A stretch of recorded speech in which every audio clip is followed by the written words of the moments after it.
Hello friends, welcome back to my channel. तो आज के इस वीडियो में मैं आपको एक्सप्लेन करने वाली हूँ 2024 में आई मूवी ओले आले।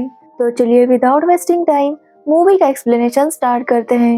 मूवी स्टार्ट होती है ओमकार लेले से, जो एक रिटायर्ड आदमी थे।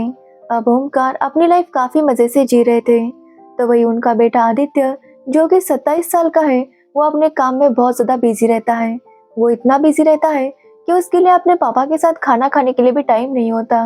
और यही बात ओमकार लेले को पसंद नहीं आती। वो हमेशा आदित्य के साथ वक्त बिताने के लिए कोई ना कोई बहाना ढूंढते रहते हैं, लेकिन आदित्य के पास ज्यादा टाइम नहीं होता। और इसलिए ओमकार अपने नौकर बाबूराव के साथ मिलकर हमेशा कोई ना कोई नाटक करता रहता, ताकि आदित्य उसके साथ थोड़ा सा टाइम स्पेंड कर सके। अब आज रात को ओमकार जब अपने फ्रेंड्स के साथ पार्टी कर रहा था, तो उसका कदम नाम का फ्रेंड काफी दुखी था। ओमकार के पूछने पर वो बताता है कि उसकी बहू और बेटे ने आज घर पर पार्टी रखी थी और कदम से कहा कि वो आज बाहर ही रहे। और इसी बात पर कदम काफी दुखी था, क्योंकि उसका कहना था कि वो लोग इतने प्यार से बच्चों को बड़ा करते हैं, लेकिन बड़ा होने के बाद बच्चों के पास माँ बाप के लिए टाइम ही नहीं होता। अब ये सुनकर ओमकार उससे कहता है कि वो अपने बेटे के बारे में ज्यादा ना सोचे और अपनी लाइफ एंजॉय करे, जैसे कि ओमकार कर रहा था। अब अगले दिन ओमकार काफी खुश था, क्योंकि आज आदित्य उसके साथ डिनर करने वाला था। काफी टाइम बाद आदित्य डिनर के लिए मान गया था, इसलिए ओमकार उसके ऑफिस जाता है और उससे पूछने लगता है कि वो कौन सी सब्जी खाएगा। अब ये देखकर आदित्य को गुस्सा आता है, क्योंकि वो मीटिंग में था।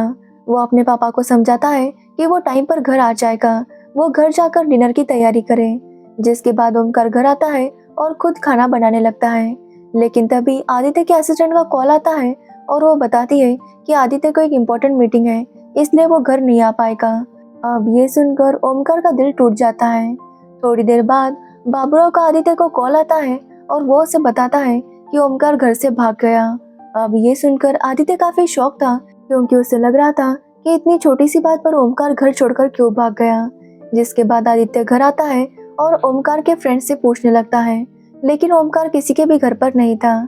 जिसके बाद आदित्य पुलिस स्टेशन जाता है और ओमकार को ढूंढने के लिए कहता है, लेकिन पुलिस वालों का कहना था कि जब तक 24 घंटे नहीं होते वो केस फाइल नहीं कर सकते। जिसके बाद आदित्य घर आता है तो ओमकार घर पर था। एक्चुअली ओमकार ने ये सब नाटक किया था ताकि आदित्य जल्दी से घर आ सके और वो दोनों साथ में डिनर करें। अब ये सुनने के बाद आदित्य गुस्सा हो जाता है, क्योंकि आदित्य ने अपनी मीटिंग पोस्टपोन की थी और वो घर डिनर के लिए आ ही रहा था। लेकिन तब तक ओमकार ने ये सारा ड्रामा किया और आदित्य का काफी टाइम वेस्ट हो गया। इसलिए आदित्य कहता है कि अब वो उनके साथ डिनर नहीं करेगा और अपने रूम में जाकर आदित्य फिर से अपने काम में लग जाता है। तभी वहां पर ओमकार आता है और उसे समझाता है कि उसे इतना काम नहीं करना चाहिए। लेकिन आदित्य का कहना था कि उसके सपने बहुत बड़े हैं।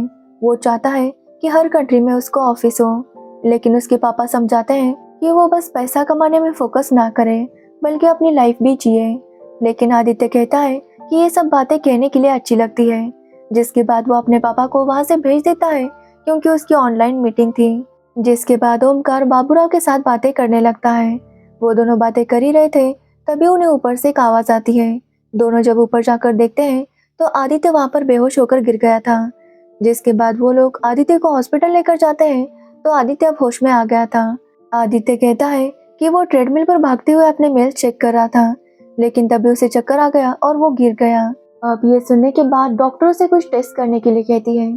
साथ ही डॉक्टर का ये भी कहना था कि काफी टाइम हो गए ओमकार भी चेकअप के लिए नहीं आया, इसलिए उन दोनों के काफी सारे टेस्ट होते हैं। जिसके बाद डॉक्टर आदित्य को बताती है कि ओमकार को ब्रेन ट्यूमर है, वो भी लास्ट स्टेज। अब ये सुनने के बाद आदित्य का दिल टूट जाता है। वो समझ नहीं पा रहा था कि वो क्या करे। वो डॉक्टर से कहता है कि वो ओमकार को तुरंत न्यूयॉर्क लेकर जाएगा और वहाँ पर उसकी ट्रीटमेंट शुरू कर देगा। लेकिन डॉक्टर उसे समझाती है कि ऑपरेशन के बाद सर्वाइवल के चांसेस काफी कम हैं, इसलिए वो चाहती है कि ओमकार अपनी जितनी भी लाइफ है वो काफी खुशी से जिए। तभी आदित्य ओमकार से मिलने आता है, तो ओमकार को भी सब कुछ पता चल गया था। ओमकार डॉक्टर से पूछता है कि उसके पास कितना टाइम है, जिस पर डॉक्टर का कहना था कि ये वो बता नहीं सकती। ओमकार 1-2 दिन भी जी सकता है या 5-6 साल भी जी सकता है। अब ये सुनने के बाद ओमकार डिसाइड करता है कि वो अपनी लाइफ पूरी तरह से जिएगा। जब तक वो जिंदा है वो अपनी सारी ख्वाहिशें पूरी करेगा। अब ये सुनने के बाद आदित्य को टेंशन आ जाता है, क्योंकि ओमकार को ऋषिकेश जाना था और आदित्य का कहना था कि कि अगर उसके पापा इस हालत में ट्रैवल करेंगे तो उन्हें और ज़्यादा प्रॉब्लम होगी। लेकिन डॉक्टर ओमकार को परमिशन दे देती है और वो और आदित्य ऋषिकेश आते हैं। अब यहाँ पर आने के बाद ओमकार को काफ़ी अच्छा फील हो रहा था। वहाँ पर ओमकार काफ़ी एंजॉय कर रहा था और अपना फेवरेट खाना खा रहा था। तो वही आदित्य को चाट वगैरह खाने में बिल्कुल भी इंटरेस्ट नहीं था। उसका कहना था कि वो जीने के लिए खाता है, खाने के लिए नहीं जीता। जिसके बाद ओमकार कहता है कि अब उसे चोपता जाना है। अब ये सुनकर आदित्य काफ़ी शॉक था क्योंकि चोपता वहाँ से काफ़ी दूर था। लेकिन ओमकार कहता है कि वो अपनी वाइफ के साथ हनीमून के लिए वहीं पर गया था और ये उसकी आखिरी ख्वाहिश है कि वो वहाँ पर जाकर आए। अब आदित्य को वो इमोशनल कर देता है जिसकी वजह से आदित्य को उसकी बात माननी पड़ती है। जिसके बाद ओमकार एक ओपन जीप किराए पर लेता है और वो दोनों चोपता के लिए निकल पड़ते हैं। जब वो दोनों जा रहे थे तो ओमकार तो वो सफर काफी एंजॉय कर रहा था, लेकिन आदित्य काफी परेशान था क्योंकि वो दोनों इतने दूर जा रहे थे और अगर बीच में ओमकार को कुछ हो गया तो वो क्या करेगा। इसलिए आदित्य काफी टेंशन में था, लेकिन ओमकार उसे चिल करने के लिए कहता है और कहता है कि वो यहाँ के नेचर को एंजॉय करे। अब थोड़ी दूर आने पर उन्हें एक लड़की दिखाई देती है जो रास्ते पर बेहोश पड़ी थी। ओमकार उसे जाकर जगाने की कोशिश करता है तो उसे पता चलता है कि वो लड़की तो बेहोश होने का नाटक कर रही थी। एक्चुअली वो लड़की अपने ग्रुप के साथ आई थी, लेकिन वो पीछे रह गई और उसका ग्रुप यहाँ से आगे चला गया और इसलिए वो लिफ्ट मांग रही थी, लेकिन कोई भी उसे लिफ्ट नहीं दे रहा था। इसलिए क्यारा ने ये प्लान बनाया ताकि कोई उसे लिफ्ट दे सके। अब ओमकार को क्यारा काफी अच्छी लगती है, इसलिए वो उसे लिफ्ट दे देता है। यहाँ पर उसे पता चलता है कि क्यारा भी पुणे की थी, इसलिए उन दोनों की काफी अच्छी ट्यूनिंग हो जाती है। अब ओमकार और क्यारा दोनों मजाक मस्ती करते हुए सफर करने लगते हैं। तो वही आदित्य अभी भी बहुत ज्यादा टेंशन में था क्योंकि वहाँ पर नेटवर्क नहीं आ रहा था, जिसकी वजह से आदित्य अपना काम नहीं कर सकता था। तो वही हम दो आदमियों को देखते हैं जो इनकी गाड़ी का पीछा कर रहे थे। जब ये तीनों एक जगह चाय पीने के लिए रुकते हैं तो वो गाड़ी के पास जाकर कुछ करने लगते हैं, लेकिन तभी वहाँ पर आदित्य आता है, इसलिए वो दोनों वहाँ से भाग जाते हैं। जिसके बाद ये लोग अपना सफर कंटिन्यू रखते हैं, लेकिन वो अभी भी उनका पीछा कर रहे थे। अब काफी रात होने आई थी, इसलिए उन्हें एक होटल में रुकना पड़ता है, लेकिन उस होटल में एक ही रूम अवेलेबल थी, इसलिए वो एक ही रूम में रुक जाते हैं। अब आदित्य अपना काम करने के लिए रात को बाहर जाता है और उसकी वहीं पर आग लग जाती है। जब वो सुबह उठता है तो उसे पता चलता है कि क्यारा और ओमकार वहां से जा चुके थे। वो दोनों राफ्टिंग के लिए गए थे और ये सुनकर आदित्य काफी शॉक था। वो वहां पर आता है और ओमकार को रोकने लगता है कि वो ये सब ना करे, लेकिन ओमकार उसे चिढ़ाने लगता है कि आदित्य को खुद को पानी से डर लगता है, इसलिए वो ये सब कह रहा है। अब ये सुनने के बाद आदित्य डिसाइड करता है कि वो भी उनके साथ राफ्टिंग के लिए आएगा। अब आदित्य हिम्मत करके आ तो गया था, लेकिन उसे डर लग रहा था।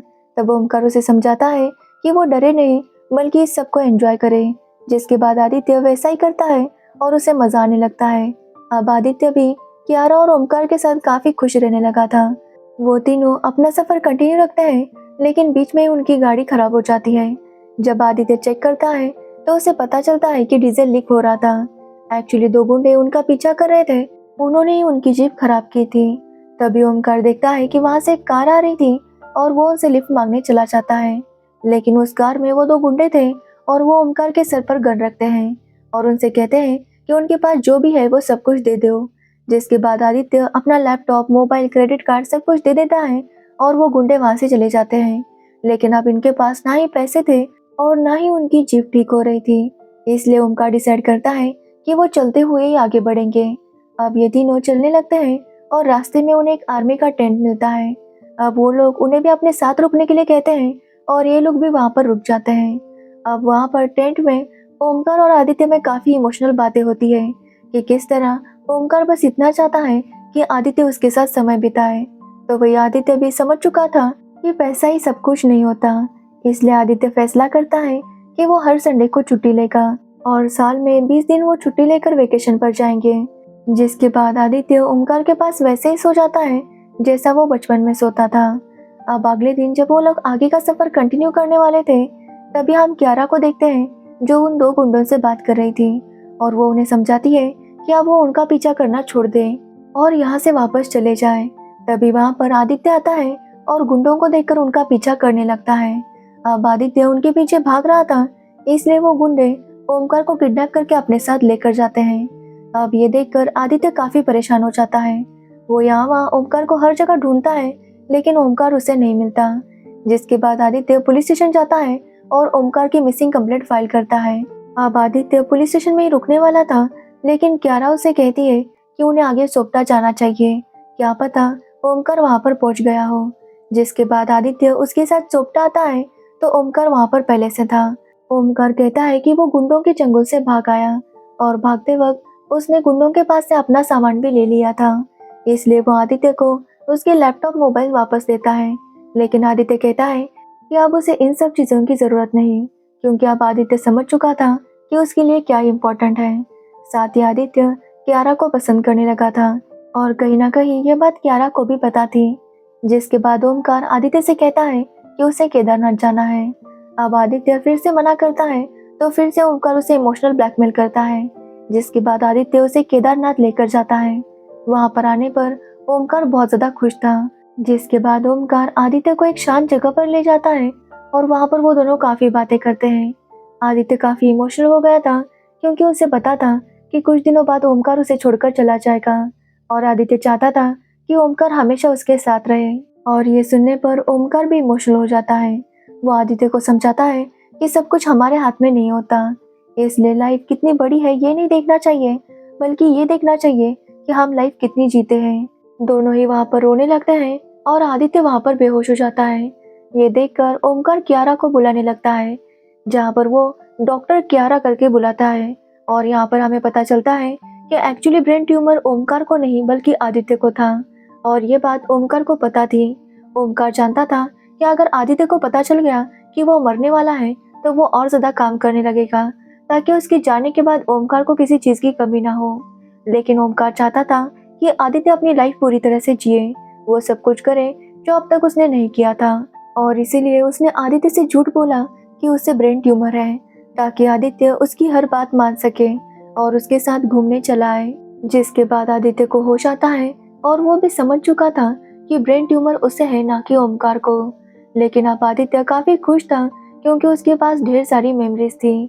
तभी ओमकार डॉक्टर से बात करता है और वो चाहता था कि जल्दी से आदित्य की सर्जरी हो, लेकिन डॉक्टर कहती है कि आदित्य के सर्वाइवल के बस 1% चांसेस हैं।